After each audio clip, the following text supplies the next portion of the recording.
Well, hey guys, so now we're here with Scott Bailey, stunning individual. We've been friends for a while now, and Scott is the Managing Director of MassChallenge, one of the largest startup accelerators in the world. And so, welcome. Thank you. I'm happy to be here. You guys are awesome, and this is a topic that's close to my heart. I was a UVM, University of Vermont alum, and I started MassChallenge in 2010. Been here ever since. So it's been a wild ride, but I remember when I was graduating, it was like impossible to find a job. 50% of my class was, graduating without any real job prospects, and a lot of people were bartending or doing other things. Me especially. Exactly. And then if I look at what's going on now, it's just like what an amazing opportunity entrepreneurship has been for not just me, but many people in the community. So I think it's a great career path for many of the people that might be watching this today. Absolutely. So tell us a little bit about, first of all, for folks that don't know, what we know MassChallenge is a startup accelerator. Talk to us a little bit about your mission, your vision. Sure. And then maybe we'll go into kind of how you got involved in MassChallenge. Sure. So MassChallenge, we run the most startup-friendly accelerator on the planet. We don't take any equity from the startups that we support, and we operate at very significant scale, supporting entrepreneurs from all industries. So in Boston alone, we take over 128 companies for 4 months and support them with free office space, mentorship, training, and other resources. And then they compete for about $1 million in grants. And again, no equity is taken. These companies represent global ideas. They're early, so they have less than $500K in funding, less than $1 million in revenue, but many of them just have an idea. Right. Yeah. And what I think accelerators are really good at is helping coordinate resources on behalf of these very small companies, but then creating a cohort so that you also have a great peer network to learn from and accelerate your path to impact. And because we operate at such scale, we're able to uniquely attract resources to support many of those companies. So I think that's like a really compelling thing. Since we started in 2010, we've had over 1,200 companies participate in the program, and they've raised $1.8 billion in funding, created over 10,000 jobs, and they're just getting started. So we've seen over almost 40 exits so far. Over 80% of the companies are still active. So although they're early when they get here, they've got a great track record of growing and becoming really compelling ideas and companies and technologies.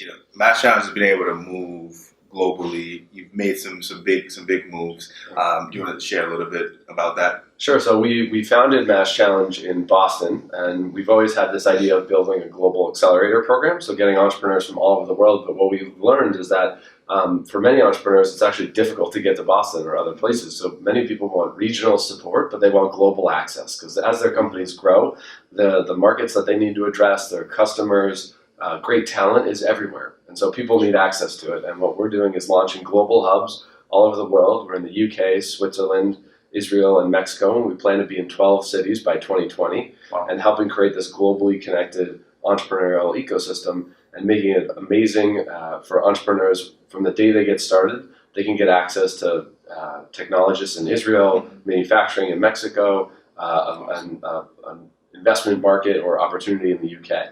So all of these things are really, really compelling. And what we find is not any one region is totally similar to the next. And so what we find is that there's a lot of complementary benefits of being in a place like Boston, or for example, the UK, where it's like the financial market of the world, media market of the world, and it's got access to Europe. So that's a very compelling opportunity for companies that need access to it.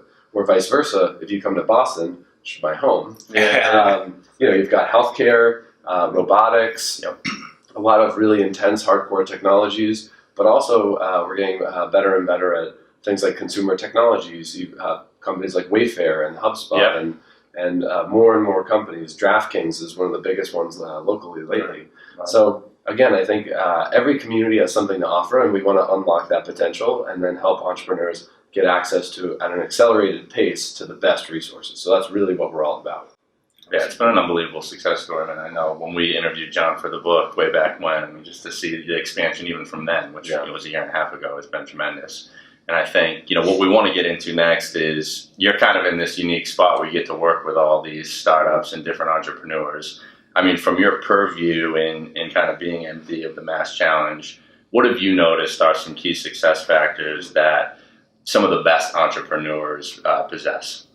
I think one of the main things is not being attached to any one idea, but finding an attachment to a really important and big problem. Yeah. Because basically your idea always constantly changes and evolves. So from the time that someone enters the program to the time they leave, their pitch sounds very different. And it will be even different a year from now. And that's that has to go to the flexibility and kind of the passion and drive that it takes for most entrepreneurs to get that idea from the start to something that is actually addressing like a big market and opportunity. So I think as long as people don't get too attached to any one idea, but they get really attached to a problem, I think they can think about how to build a company in a more compelling way. Mm-hmm. And then I'd say focusing on the right talent for your team is something that I see early on as a really important factor, because your team is basically the only thing you can sell. Because you have an idea, you might not have the full amount of experience, and basically you can never build anything alone. Right. So how do you build a village of people and support to make sure you can get that idea off the ground? The last thing I'd say is something that we do a lot here, which is mentorship, and also just generally kind of a community. And so if you've got people that you can get rapid advice from, you can move that idea that much faster. Having constant feedback is really important to entrepreneurial success. But if you don't have a community of people that you can call on, then how are you supposed to do that? And so that's what I think accelerator programs do an amazing job of generally. But yeah, I think those are probably my key things. Having flexibility on your idea, but really a strong commitment to a problem, a great team, and then just generally, I'd say having a community of resources like mentors and other things like that. One of the mantras that we have on the team is how do you create value or create impact in everything that you do. Yeah. Like don't make it a burden for other people. Like your life should be dedicated to like creating impact and value for everyone around you and everything that you do. And so I think you see that come through in a lot of the way people communicate. And everyone loves working with the startups. I get all of my best ideas from the companies. Whenever we want to launch a new product or we want to launch a new program, the first people I talk to are our startups. Like it's them that we're building this stuff for. Yeah. And because there's so many, it also helps a lot of the staff. So they get great ideas, they get feedback. Hopefully they don't get poached. but again, I think it's really good. And what's great about this environment is something I've been saying more and more to the team is you want to treat your career like a startup. You have to have a mission statement, a vision statement. You've got to track yourself against KPIs, and it's not any one point of your career where you're like, that was the thing. It's like the summary of many points where you're like, wow, that's actually a career. Like I would have never thought. I originally came to MassChallenge to join one of the companies. That was like my goal when I first started, and I find that now it's totally different. Like I ended up falling in love with the founders. I fell in love with our mission, and I was having more and more impact every day. And I was like, this is a place where I can actually build a career. And so I think that's hard to find, honestly, in a lot of companies. And so I think it's something to think about. If you treat your career like a startup, you also might take a job that isn't paying as well as something else because you see it as an investment, not a loss.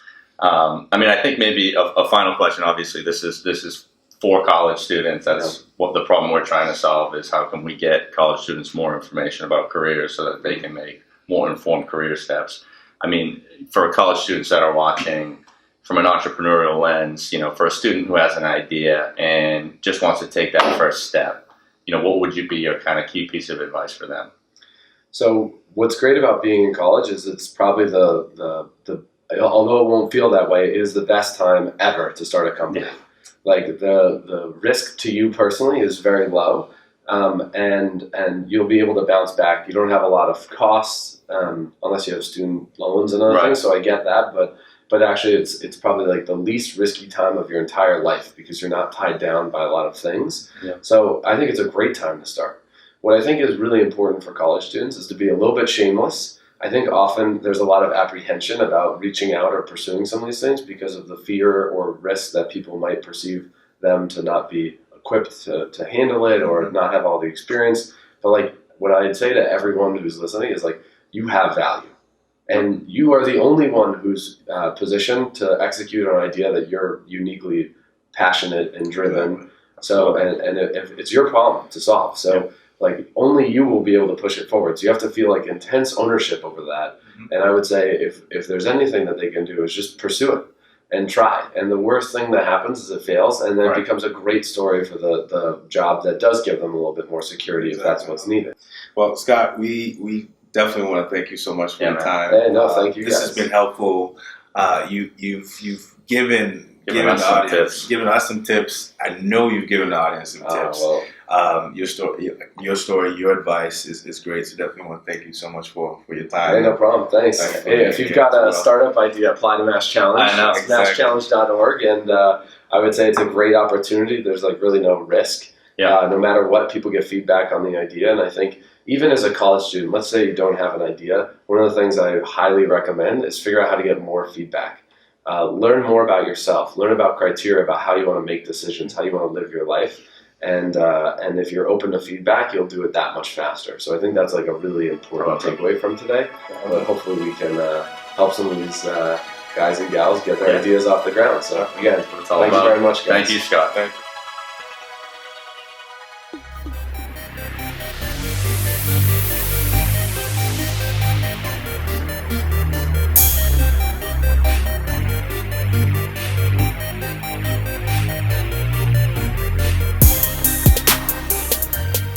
Their lives, entrepreneurs' journeys you're basically somewhat crazy to pursue these ideas, but you've got to do it because only you can pull it off. And so it was like a lightning bolt to the chest a little bit, and I felt like I had to pursue something where I was helping these people get their ideas to the next stage, because it was the only thing really worth doing in my mind, and I still feel that way today, so it's great.